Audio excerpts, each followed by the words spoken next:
Greetings, everyone. My name is Father Andrew Heaslip, and I'm a Catholic priest of the Diocese of Lincoln. And I wanted to use these little video clips as an opportunity to share the Catholic faith. As you saw in the title, I'm calling these videos Compendium Clips, because in them I want to cover the Compendium Catechism of the Catholic Church.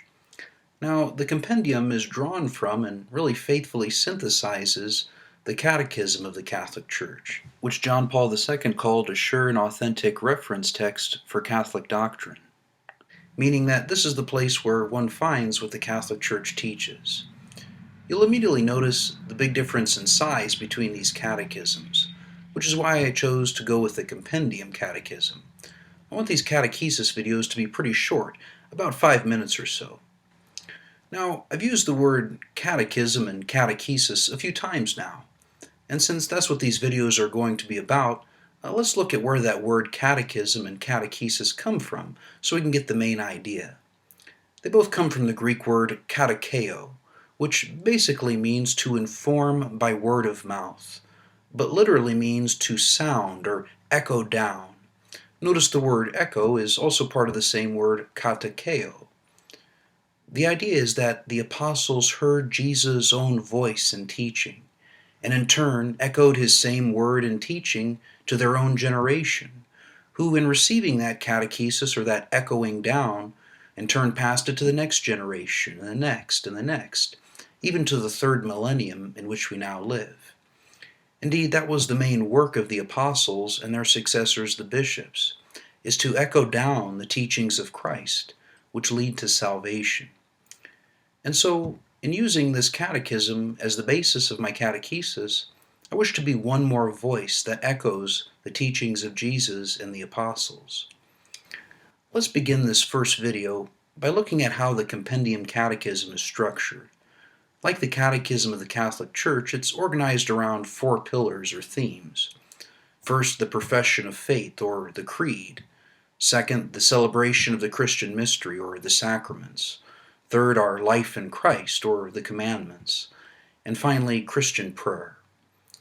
Now, we see these 4 pillars referred to in the Acts of the Apostles, when Luke gives us a summary of what characterized the early Christians. He says in Acts 2:24, "And they devoted themselves to the apostles' teaching and fellowship, to the breaking of bread and the prayers." Let's briefly look at each one. The first pillar, the apostles' teaching, corresponds to the profession of faith, which is summarized in a creed, like the Apostles' Creed, for example.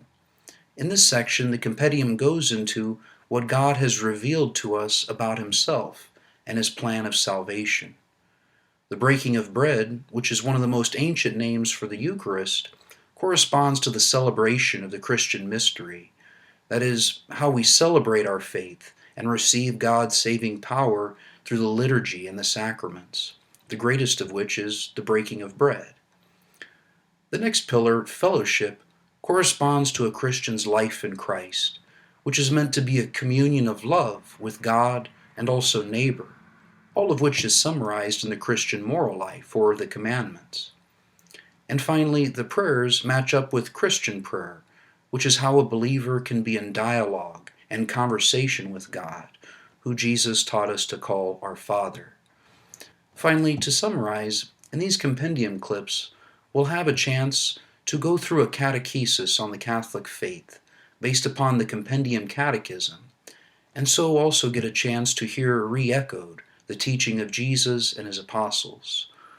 We'll be looking at the 4 pillars of the creed, the sacraments, the commandments, and prayer. In our next video, we'll begin on that first pillar of the creed and look at the first doctrine, and that is divine revelation. And may God bless you.